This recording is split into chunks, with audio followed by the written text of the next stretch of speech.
ఉద్యోగులకు పెన్షన్స్కి స్వాగతం సుస్వాగతం. Joint action committee of Telangana employees, గెస్టెడ్ officers, teachers, workers and pensioners. So వీరు ఇటీవల తెలంగాణ ఉద్యోగుల జేఏసీ కార్యవర్గ సమావేశం జరిగింది. దానికి సంబంధించినటువంటి తీర్మానాలు అయితే మనం ఒకసారి చూద్దాం.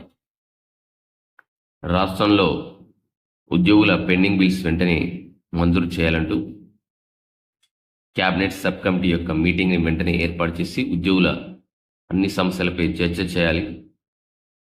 ఉద్యోగ ఉపాధ్యాయ పెన్షన్లకు సంబంధించిన ఆర్థికేతర డిమాండ్ అన్నింటినీ వెంటనే పరిష్కరించాలంటూ రాష్ట్రంలోని ఉద్యోగులందరికీ 010 పద్ధతి కింద వేతనాలు ఇవ్వాలి.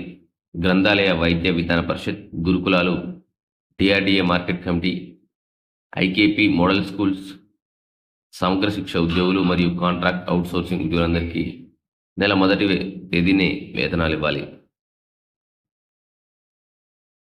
ఇప్పుడు దాదాపు ఈ మొదటి నాలుగన్ని 5 కూడా ఉంది.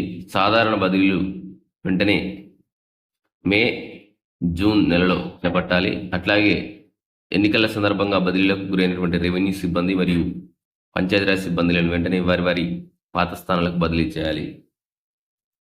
సో ఇవన్నీ వచ్చేసి మనకు ఆర్థికేతర పాయింట్స్ 5.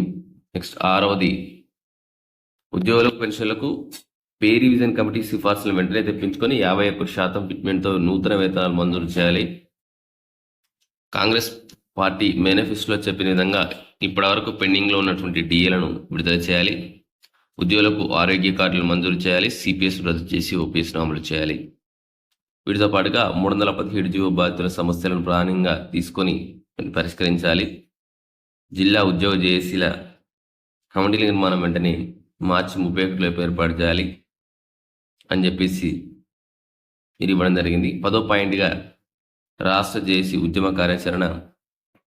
జిల్లాలో సదస్సులు మరియు ఎమ్మెల్యేలకు వినతి పత్రాలు ఏప్రిల్ 1 నుంచి 30 వరకు. రాష్ట్ర స్థాయి ఉద్యోగ సదస్సు మే 4. జిల్లా కేంద్రంలో నిరసన కార్యక్రమాలు మే 15. రాష్ట్ర స్థాయి మహాధర్నా జూన్ 9 అంటూ ఇక్కడైతే మనకు ఇవ్వడం జరిగింది. అంటే జూన్ వరకు తీసుకుపోయారు. దీన్ని ఏప్రిల్ స్టార్ట్ చేస్తే ఏప్రిల్, మే, జూన్.